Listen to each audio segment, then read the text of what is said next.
Baik, terima kasih pemirsa, Anda masih bersama kami dalam Aku yang mengangkat tema tentang manusia dan alam semesta. Dalam segmentasi berikut ini, Ustadz Abdul Mu'ti akan menjelaskan kepada kita lantas siapakah sesungguhnya orang-orang yang patut disebut dengan orang yang telah mencapai pada level ulil albab. Silakan, Ustadz. Assalamualaikum warahmatullahi wabarakatuh. Alhamdulillah alladzi khalaqas samawati wal ardi wa man fihinna wa lam yaj'al lahu 'iwaja. Wassalatu wassalamu ala Muhammadin nabiyil mustafa wa ala alihi wa sahbihi wa man ittaba'al huda amma ba'd. Pemirsa Damai Indonesiaku dimanapun Anda berada dan yang senantiasa dirahmati oleh Allah, semoga kita semua pada kesempatan ini senantiasa sehat walafiat dalam lindungan dan inayah serta rahmat dari Allah Subhanahu wa Ta'ala. Tadi sudah dibacakan oleh qori kita surat Ali Imran ayat 190 dan 191 yang isinya menjelaskan mengenai ulul albab.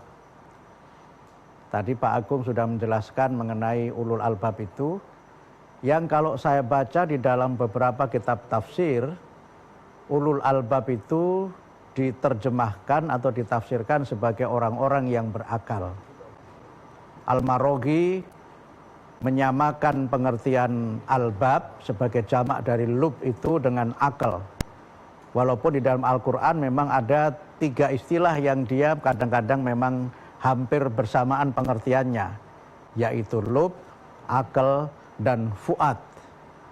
Tapi kalau kita lihat dalam pengertian yang luas, memang lub, fuad, dan akal itu ketiga-tiganya mengandung fungsi yang berhubungan dengan kecerdasan. Sehingga akal itu seringkali diterjemahkan dalam bahasa Arab dan juga digunakan luas di dalam lisanul Arab sebagai al-hijr atau an-nuha, yang berarti adalah kecerdasan atau pencerahan. Sehingga ulul albab bisa dimaknai sebagai orang-orang yang tercerahkan dan orang-orang yang cerdas. Siapakah orang yang cerdas, orang yang tercerahkan itu? Quran menjelaskan di dalam ayat yang berikutnya, ayat yang ke-191 dijelaskan yang pertama adalah orang-orang yang senantiasa berzikir kepada Allah. Yadhkurunallaha qiyaman wa qu'udan wa 'ala junubihim. Kalau ayat ini kita maknai dalam pengertian ringkas dan singkat, artinya adalah orang yang senantiasa ingat kepada Allah kapanpun dan dalam keadaan yang bagaimanapun. Sedang sehat dia ingat Allah, sedang sakit dia ingat Allah, bahkan dalam keadaan yang lemah sekalipun dia juga senantiasa ingat Allah. Sedang menjabat dia ingat Allah, dicopot jabatannya dia juga ingat Allah, dikurangi rizkinya juga dia ingat dengan Allah. Tapi kemudian yang kedua yang juga sangat penting, yang membentuk kualifikasi dari orang yang cerdas itu adalah orang-orang yang senantiasa berpikir atas semua yang diciptakan oleh Allah. Semua yang maujud di alam semesta ini. Sehingga berpikir oleh sebagian para ahli tafsir diartikan sebagai proses di mana kita melakukan aktivitas ilmiah. Aktivitas itu bisa berupa aktivitas mengamati apa saja yang ada di alam semesta, kemudian merenungkan peristiwa-peristiwa yang ada di alam semesta, dan kemudian mengambil kesimpulan dari berbagai macam pengamatan dan renungan-renungan itu. Proses tafakur itu dalam kaitan dengan kegiatan ilmiah sering disebut sebagai proses-proses empiris, di mana kita kemudian mencoba untuk tidak sekedar memahami apa yang ada di alam semesta dan kemudian mengembangkan teori-teori ilmiah mengenai berbagai macam peristiwa alam itu, tetapi kemudian tetap memiliki kesadaran transendental. Rabbana ma khalaqta hadza batila. Ya Allah, tidak ada satupun yang Engkau ciptakan di dunia ini, yang maujud di alam semesta ini sebagai sesuatu yang sia-sia. Maknanya adalah bahwa pengamatan kita terhadap alam semesta haruslah mendekatkan kita kepada Sang Pencipta alam, yaitu Allah Rabbul Alamin. Allah sebagai pemelihara alam semesta. Alam ini adalah makhluk yang tentu alam itu memiliki hukum-hukum. Para ilmuwan menyebut dengan natural law atau hukum alam. Tapi para ahli ilmu agama menyebut dengan hukum-hukum alam yang disebut dengan sunnatullah. Alam ini memiliki perilaku-perilakunya yang disebut sebagai tabiat alam. Tabiat alam sebenarnya pengertiannya sama, karena tabiah itu artinya adalah alamiah, adalah asli. Tapi adalah sifat-sifat asli yang melekat pada semua makhluk Allah, termasuk semua yang maujud di alam semesta ini. Sinar matahari itu punya tabiatnya, cahaya bulan punya tabiatnya, angin punya tabiatnya. Yang kalau manusia memahami itu semua, maka manusia sadar bahwa semua yang maujud itu adalah ciptaan Allah, dan semua yang diciptakan oleh Allah itu tidak sia-sia, semua ada gunanya. Pandangan ini menjadi penting karena kadang-kadang ada kecenderungan manusia yang dia memahami alam tetapi menjauhkannya dari Tuhan. Ada kelompok-kelompok ateis yang mereka itu pakar mengenai berbagai macam ilmu, tetapi karena dia tidak sadar bahwa alam itu adalah ciptaan Allah, bahwa alam itu mengikuti hukum-hukum Allah, dia justru semakin jauh dari Tuhan, dia justru semakin jauh dari Allah. Tetapi di dalam Islam, semakin manusia itu tinggi ilmunya, semakin dekat dia dengan Allah sebagai Sang Pencipta, dan itulah kemudian disebutkan sebagai an-nuha, yang mendorong orang yang cerdas itu memiliki nihayah. Orang yang tidak hanya cerah dengan dirinya sendiri, tapi juga mencerahkan orang yang lainnya dengan ilmu yang dia miliki. Orang yang cerdas itu juga bukan orang yang melawan alam, tetapi karena memahami hukum alam itu, maka dia bisa memanfaatkan apapun yang ada di alam semesta ini. Kalau sudah tahu suhunya 50 derajat Celcius, kemudian keluar di siang bolong dengan membaca bacaan tertentu dan merasa bahwa tidak apa-apa, saya kuat di suhu 50 derajat, saya kira orang ini bukan orang yang cerdas. Kalau orang dalam situasi yang sangat dingin, masih nekat keluar tidak pakai jaket, dengan alasan kalau Allah menghendaki selamat juga selamat, menurut saya ini bukan orang yang cerdas. Sehingga pernah ada seorang kawan ini dari kampung tapi kuliah di Kanada. Dia ini baru pertama kali ada mengalami musim dingin. Kalau musim dingin itu ada juga matahari, tapi dia merasa bahwa kalau matahari itu panas seperti di kampung, ternyata kalau musim dingin, ada matahari pun itu tetap saja dingin. Habis mandi, sampuan, rambut basah, dia keluar tanpa pakai jaket, dan tanpa dia sadar pula selain dingin, rambutnya yang basah berubah menjadi gumpalan-gumpalan es. Ini menurut saya orang yang tidak paham alam, merasa kalau ada matahari itu mesti panas, padahal kalau matahari musim dingin tetap saja dingin. Sehingga orang yang berilmu adalah orang yang dekat dengan alam, dan dia kemudian mensyukuri nikmat Allah atas anugerah yang ada di alam semesta itu dengan ucapan Quran, Rabbana ma khalaqta hadza batila subhanak faqina adzabannar.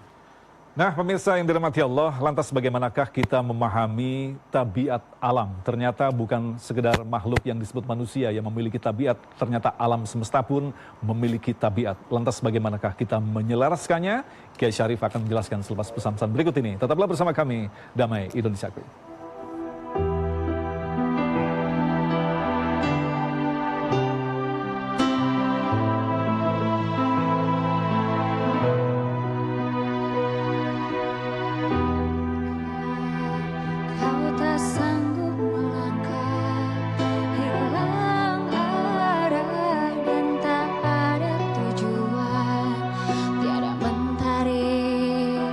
Bagai malam yang kelam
Baik, terima kasih pemirsa, masih bersama kami dan Menusaku yang mengangkat tema tentang manusia dan alam semesta. Alhamdulillah tadi kita telah mendapatkan begitu banyak paparan dan ilmu dari guru-guru kita. Betapa manusia adalah makhluk yang memang diberikan kesempatan oleh Allah untuk mengatur tatanan di dunia ini atau yang disebut dengan bumi ini. Tetapi sebagian manusia yang barangkali disebut belum mencapai level ulil albab, orang-orang yang selalu merenungkan dan membuktikan kebesaran Allah, malah melakukan kerusakan demi kerusakan. Dan barangkali kehadiran virus yang saat ini sedang kita alami bersama, virus corona, adalah merupakan perbuatan dari manusia. Nah, diskusi kita di segmen yang ini, kita mencoba untuk mendengarkan paparan dari masing-masing guru kita, mungkin dari Kang Rashid terlebih dahulu, berbicara tentang respon daripada manusia, seperti yang dijelaskan tadi, orang-orang ulil albab begitu. Ada sebagian manusia yang menganggap ini menjadikan kehidupannya menjadi kehidupan yang sangat sempit sehingga mencapai pada posisi putus asa. Tapi sebagian manusia mencapai pada posisi dia memikirkan ini adalah sesungguhnya ada semacam apa istilahnya rahasia Allah, ada tujuan. Tapi yang paling mengerikan justru menciptakan beberapa orang yang ketakutan yang berlebihan, paranoid dan sebagainya. Bagaimanakah menanggapi situasi yang saat ini kita alami ini, Kang Rashid? Ya, bismillahirrahmanirrahim. La haula wala quwata illa billah. Allah menciptakan alam ini harus seimbang, balance your life. Ada timur, ada barat, ada laki-laki, ada perempuan, ada langit dan ada bumi. Ketika tidak seimbang maka terjadilah ketimpangan. Entah itu kehancuran, entah itu terjadi virus atau terjadi wabah. Karena tidak keseimbangan alam. Maka ketika alam tidak kita rawat, contoh ketika hutan sudah gundul, illegal logging, ada akibat yang datang. Namanya banjir. Wa ma asabakum min musibatin fabima kasabat aydikum. Maka jangan terlampau khawatir, juga jangan terlampau harap. Harus imbang antara harap dan cemas. Indah sekali Imam Ibnu Athaillah As-Sakandari menyampaikan bahwa hidup itu harus diimbangkan. Ada tahajud bisa menghapuskan dosa, kemudian puasa bisa membersihkan dosa, tetapi ada dosa yang tidak dibersihkan oleh puasa dan tahajud. Apa itu? Rasa takut kepada Allah bisa membersihkan dosa. Kata Imam Ibnu Athaillah, khaufun muz'id, syaukun muklik. Ada dua sisi. Pertama, ada ketakutan kepada Allah, itu bisa merontokkan dosa. Yang kedua, syaukun muklik, kerinduan yang sangat memuncak. Rindu jumpa dengan Allah, rindu dengan datangnya Ramadan. Jadi imbang. Di sisi lain, takut harap harus, bahwa takut itu juga anugerah. Kalau orang tidak dikasih rasa takut, maka dia menjadi preman. Maka dia jadi sembrono. Baik. Rasa takut itu anugerah. Maka cuman arahkan takutnya kepada makhlukkah atau kepada Allah. Ya. Baik, Ustadz Abdul Mukti berbicara tentang ketakutan yang berlebihan atau bisa disebut dengan paranoid. Salah satu contoh yang sering kita saksikan di media adalah takut menguburkan jenazah corona begitu ya. Dan memang di lain sisi ini sangat realistis sekali. Nanti kalau saya menguburkan, saya ketularan lah. Ini sesungguhnya bagaimana nih kajian fikihnya, Ustadz? Ya, saya kira begini ya, banyak hal di dalam kehidupan kita ini kan ada penjelasan ilmiahnya. Jadi misalnya tadi dicontohkan orang yang menolak seorang yang wafat karena corona di daerahnya. Kalau saya ikuti penjelasan ilmiah itu kan sebenarnya virus itu penularannya kan dari touching ya, dari sentuhan langsung. Dan virus itu sebenarnya nggak kemana-mana. Kemana-mananya itu karena dibawa manusia. Nah, karena itu maka ketika seseorang yang wafat karena corona itu kan ada 4 mekanisme yang dipakai di situ. Yang pertama tentu sebagai hamba Allah yang beriman, mereka tetap dirawat sesuai dengan tuntunan syariat. Jadi dimandikan, dikafani, disolatkan dan kemudian dimaafkan. Ini kewajiban dari seorang muslim terhadap muslim yang lainnya. Kemudian ketika dimandikan itu ada prosedur ilmiah yang diikuti semuanya supaya orang itu tidak tertular. Jadi ada alat pelindung diri. Ini penting karena apa? Virus itu sebenarnya diketahui perilakunya. Tadi tabiat tadi Pak Yai menyebut. Ada tabiatnya, ada perilakunya. Yang kalau perilakunya itu kita pahami, maka kita bisa menciptakan bagaimana menangkalnya. Sehingga seorang yang memandikan itu adalah memang harus orang yang mengerti mengenai virus itu dan kemudian melindungi dirinya dari kemungkinan tertular dari virus itu. Ini ikhtiar yang wajib hukumnya. Bahkan dimasukkan ke dalam peti, artinya kita tidak pernah. Kemudian yang kedua, ketika sudah dimandikan itu, ketika dikafani itu kan ada 4 Mas Agung. Lapisan begitu ya. Jadi pertama itu plastik dulu. Setelah itu baru dikafani, kemudian plastik lagi, kemudian dimasukkan ke dalam peti. Jadi dengan prosedur itu secara ilmiah itu tidak terbuka peluang untuk virus itu menular kepada orang lain. Jadi tidak perlu takut. Dan kemudian begitu kalau ya. orang itu kemudian menolak itu menurut saya sudah berlebih-lebihan dan menurut saya itu tidak islami sikap itu. Kemudian yang ketiga, ketika sudah dimakamkan, ada hukum alam yang saya kira semua kita tahu bahwa ketika segala sesuatu sudah sampai tanah, semuanya menjadi netral. Selesai, semuanya Itulah mati mengapa di situ. kemudian Islam itu memerintahkan ketika ada seorang yang meninggal dunia itu dimakamkan. Dan itulah saya kira kemahakuasaan Allah dan bagaimana Allah menciptakan, tadi Ustadz menyebutkan ada keseimbangan itu. Sehingga kemudian ada hadis yang masyhur yang semua kita saya kira hampir semuanya hafal, likulli da'in dawaun kan. Setiap penyakit itu ada obatnya. Ada obatnya. Sehingga karena itu kalau sudah dimakamkan itu tidak menular kemana-mana. Iya, jadi tidak perlu khawatir, tidak takut perlu yang khawatir. berlebihan begitu ya Ustadz ya? Iya, Baik. dan menurut saya itu ilmiah. Nah orang yang cerdas itu tidak kemudian dia paranoid kepada orang lain. Karena dia mengerti bagaimana virus itu, siklus hidupnya seperti apa, bagaimana penularannya, dan bagaimana menanganinya. Baik, Kiai Sarif, lantas bagaimanakah kita sebagai manusia yang dibekali tadi sebagai sosok ulil albab yang mampu menerjemahkan mekanisme alam semesta menghadapi situasi seperti ini, semestinya kita harus seperti apa, Kiai? Ketika iblis sudah terusir dari surga, seharusnya dia jangan diterima masuk lagi surga.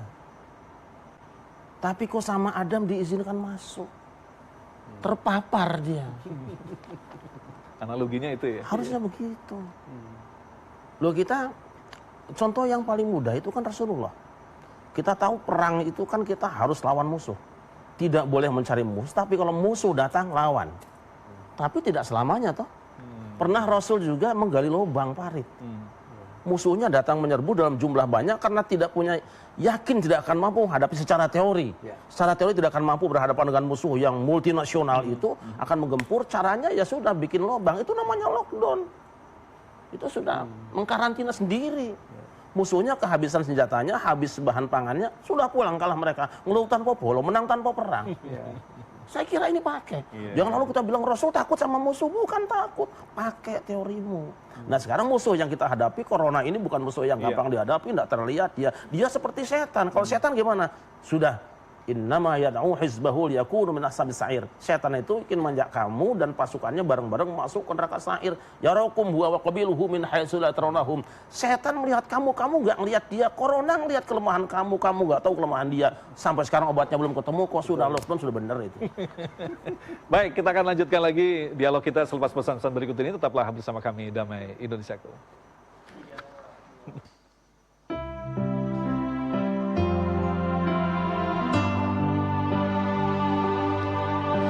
Saat salahku melangkah, gelap hati penuh dosa, beriku jalan berarah, temuimu di syurga. Terima sembah sujudku, terimalah doaku, terima sembah sujudku, izinkan ku bertaubat. Maulana ya Maulana, ya sabidu ana. Maulana ya Maulana, ya sabidu ana. Maulana ya Maulana, ya sabidu ana. Maulana ya Maulana, ya sabidu ana.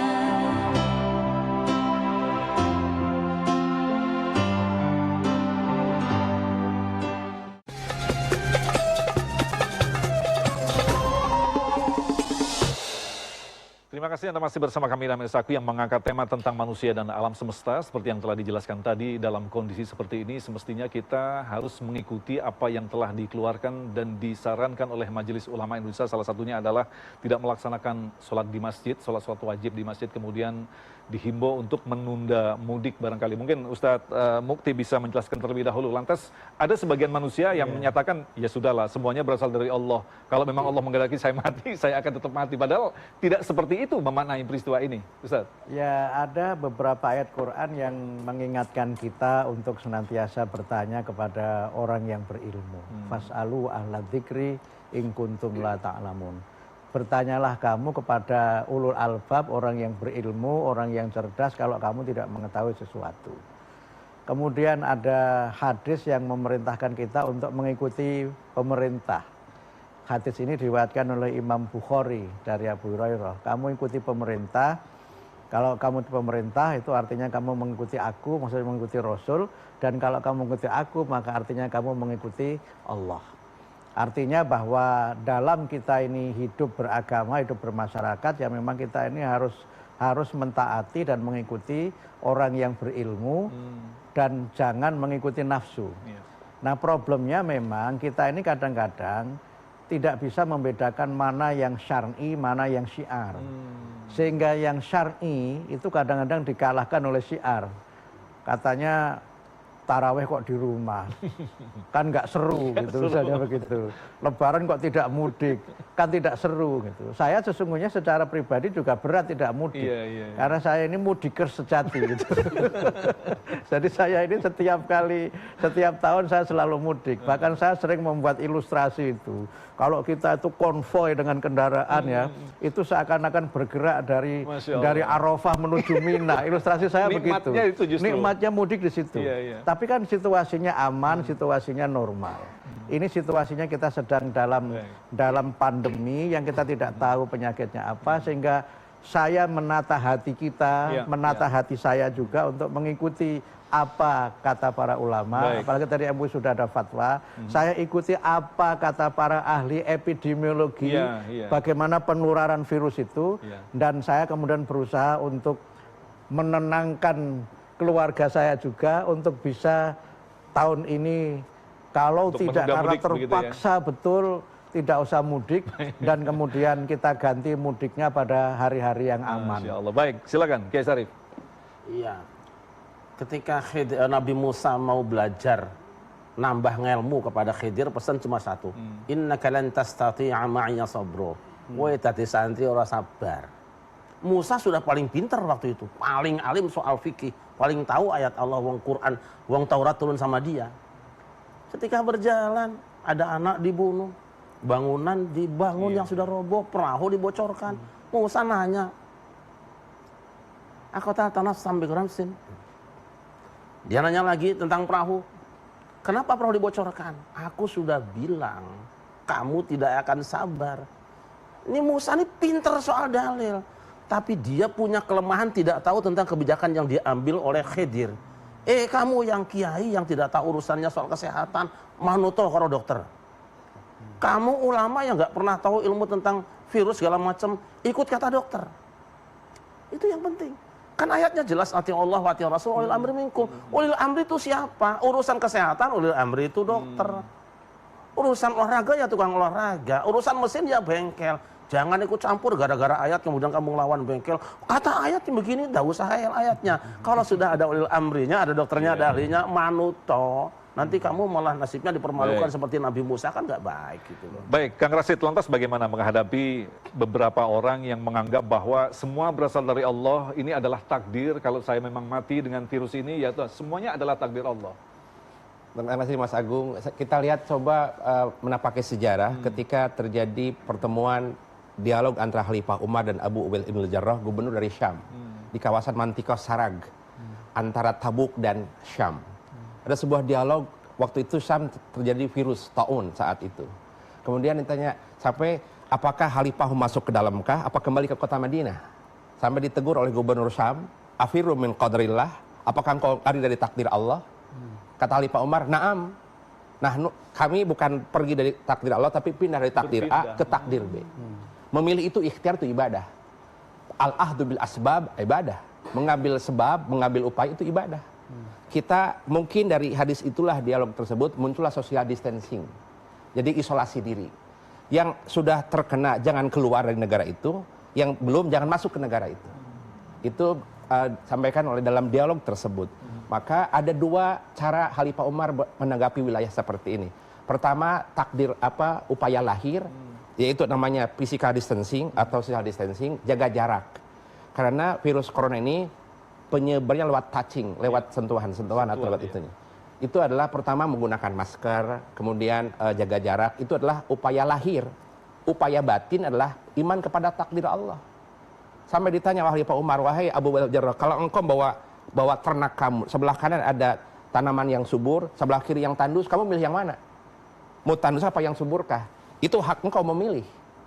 Al-ahdu bil asbab huwal ibadah. Al-ahdu bil asbab huwad din. Mengambil sebab adalah agama. Sebab tujuan dasar adanya agama, ada 3 tujuan dasarnya. Maqasid syar'i. Pertama, hifduddin, menjaga akidah. Itu inti agama. Yang kedua, hifdun nasab, menjaga keturunan. Maka yang terpapar ini adalah kalau dia berhubungan zina, keturunannya jadi putus. Agama merawat ini. Menjaga. Yang terakhir adalah hifdun nafs, menjaga diri. Jangan sampai kamu masuk ke wilayah yang terpapar, engkau kena. Agama melarang, jaga dirimu, stay at home. Itu ibadah. Stay at home itu ibadah. Work from home, pray from home, and fasting from home. Ustadz Mukti, jadi artinya kita harus dengan besar hati menerima apa keputusan pemerintah dan majelis ulama dengan beberapa saran-saran yang memang diwajibkan kepada kita untuk tidak mudik. Itu memang ada punya banyak dalil yang menguatkan itu. Nah itu lantas bagaimana yang sekali lagi orang-orang yang memiliki pemahaman sendiri dengan fatwa yang dikeluarkan tadi? Saya kira memang orang perlu move on. Jadi memang kadang-kadang mengalahkan perasaan itu tidak selalu mudah. Sehingga disinilah sebenarnya ulul albab itu adalah orang yang menggunakan pikiran dan akal cerdasnya itu. Sehingga karena itulah maka menurut saya memang saatnya sekarang kita menata hati. Memang saya sendiri merasakan ini sesuatu yang tidak mudah, ini sesuatu yang berat. Tetapi demi keselamatan kita, demi keselamatan masyarakat secara umum dan demi keselamatan bangsa, saya kira memang apa yang kita rasakan tidak srek itu adalah sesuatu yang memang semuanya adalah lebih banyak emosionalnya. Sehingga karena itu maka selain yang tadi disampaikan oleh Ustadz kita bagaimana kita menjaga agama, di dalam beragama ini kita juga harus menciptakan kemaslahatan yang sebanyak-banyaknya. Di antara tujuan dari syariat itu kan menciptakan kemaslahatan dan menghindarkan terjadinya berbagai macam mafsadat atau kerusakan. Cuma masalahnya adalah Quran itu mencontohkan orang yang dia itu diperintahkan jangan membuat kerusakan. La tufsidu fil ardh. Tapi orang ini menjawab, qalu innama nahnu muslihun. Oh, kami nggak membuat kerusakan, saya ini membuat perbaikan. Dan itu penjelasan mengenai orang-orang yang munafik, yang hatinya, pikirannya dikunci oleh Allah. Nah, Kiai, yang terakhir mungkin Kiai, artinya kehadiran virus COVID-19 ini memang akibat ulah manusia atau memang semacam daur alam yang selalu terulang di sekian abad kemudian terulang kembali seperti pada zaman-zaman Nabi terdahulu, Kiai? Iya, karena dulu Bani Israel juga pernah tidak puas dengan satu jenis makanan. Mereka minta Ud'u lana rabbaka yukhrij lana mimma tunbitul ardu min baqliha wa qisaiha wa fumiha wa adasiha basaliha. Minta macam-macam makanan. Ya sudah, kamu ambil ke kota sana. Wa duribat alaihimuz zillah, dihinakan oleh Allah. Ora terima yang pandum. Nabi Adam dari sekian juta pohon boleh dimakan kan? Cuma satu yang nggak boleh, tapi dia makan, ya itu akibatnya. Bayangkan dia harus berpisah dengan istrinya ratusan tahun lamanya, harus keluar dari surganya, dan sampai sekarang dia masih di karantina, entah kapan lagi masuk surga, masih lama banget ini. Masih lama sekali kan. Dan jadi saya ingin mengingatkan saudara-saudara saya juga bahwa, ingatlah, Nabi itu mewajibkan sholat berjamaah sahabat-sahabatnya. Tapi beliau pernah mengatakan ketika ada hujan deras, ada angin dingin, umumkan shollu fi rihalikum. Sholat di rumah masing-masing. Kenapa? Takut sakit jamaahnya. Begitu asihnya Nabi, takut jamaahnya sakit. Kok sekarang ada ustadz kecil-kecilan, gak takut jamaahnya sakit? Sudah jelas corona di mana-mana, banyak korbannya, kok seenaknya maksa ke masjid. Kamu itu siapa? Al-Azhar sudah menghentikan Jumatan, Mekah, Madinah berhenti Jumat. Semua negara Islam yang ulamanya besar-besar sudah berhenti Jumatan, dan Azhar sudah mengumumkan tidak ada terawehan tahun ini kalau belum selesai ini. Kok sampai niki sopo? Kang Rashid, bahkan ada yang menafsirkan ini adalah cara Allah untuk mendekatkan kita dengan keluarga kita, semakin kita dekat intens dengan keluarga kita. Betul. Ketika mungkin juga caranya Allah, langit bumi menjadi tanpa polusi, polusi kemaksiatan. Coba ketika aturan pemerintah tetap aja yang buka-buka, tapi ketika corona semua tutup, bersih. Jadi pasrek kalau berdoa. Ada yang lupa. Kenapa? Silakan. Iya, ada yang lupa. Saya sholat di rest area. Itu ada cakra sini, cakra sana. Saya berpikir, kenapa sholat itu harus berjauhan dengan kamu? Oh iya, memang selama ini kita sholat berjamaah, tapi kita berpisah. Hati kita kan nggak akur selama ini. Ditunjukkan sama Allah sekarang. Selama ini kita nggak akur kok, sholatnya bareng, tapi hati kita bisa. Sebetulnya kamu, hatimu seperti ini loh yang sebenarnya. Selama ini umat Islam, terutama dari 2019, kita bohong semua. Sholat berjamaah, tapi hatinya beda. Ya Allah. Dipisahkan sama Allah. Sampai kapan? Sembuhlah. Tapi memang Mas Agung ini memang ujian. Iya, iya. Ujian atau bala. Bala itu dalam konteks artinya adalah menampakkan, nyata. Allah ingin menampakkan mana yang sabar itu. Allah ingin menampakkan mana yang syukur itu. Sehingga ditampakkan dengan peristiwa ini. Ya. Terfilter gitu. Ustadz Mukti, bisa dikatakan bentuk kesabaran kita semestinya pada saat ini adalah mengikuti apa yang telah dicankan oleh Majelis Iya. Ulama, begitu ya Iya, artinya, ya, betul. bentuk kesabaran kolektif kita ya. Tapi ada satu yang juga tadi disampaikan oleh Ustadz Rosyid bahwa kita ini kan juga mengambil hikmah dari virus ini adalah bagi para ilmuwan, bagi ulul albab adalah mengembangkan riset-riset baru Iya, iya. mengenai virus dan perilakunya itu. Iya, ketika Coba- nanti akan hadir virus Betul. yang baru, maka Betul. akan ada antisipasi awalnya Betul, seperti sehingga apa gitu. dari virus ini lahirlah ilmu-ilmu baru. Masya Allah. Dari virus ini lahirlah obat-obat jenis baru. Masya Allah. Yang saya kira itu adalah hikmah di balik musibah itu. Makanya tadi ayat yang kita baca dan kita ikuti bersama-sama Rabbana ma khalaqta hadza batila, itu saya kira hikmahnya di situ. Iya. Sehingga di dalam Al-Baqarah disebutkan innallaha la yastahyi ayyadriba mathalan ma ba'udah wa ma fawqaha. Allah itu tidak malu menciptakan makhluk yang bernama ba'udah atau yang lebih rendah dari itu. Baik, baik. Para ahli tafsir ada yang menerjemahkan ba'udhuh itu lalat, menerjemahkan nyamuk, tapi dia intinya adalah makhluk yang jelek, buruk rupa, Baik. yang mungkin kehadirannya juga menimbulkan masalah, tetapi bagi ulul albab itu tidak sia-sia, karena itu adalah objek penelitian ilmiah yang dengan itu mereka bisa menemukan penawarnya dan bisa menciptakan kemaslahatan bagi seluruh alam semesta. Baik, terima kasih Kang Rasid, Ustadz Abdul Mukti dan Kiai Sarif yang telah memberikan paparan yang sangat luar biasa sekali. Kembali kita mendapatkan gambaran yang sangat jelas, ilmu yang sangat luar biasa bahwa segala sesuatu yang diciptakan di muka bumi ini memiliki tujuan. Inilah tujuan Allah agar kita lebih dekat kepada Allah. Tetaplah bersama kami, Damai Indosiaku.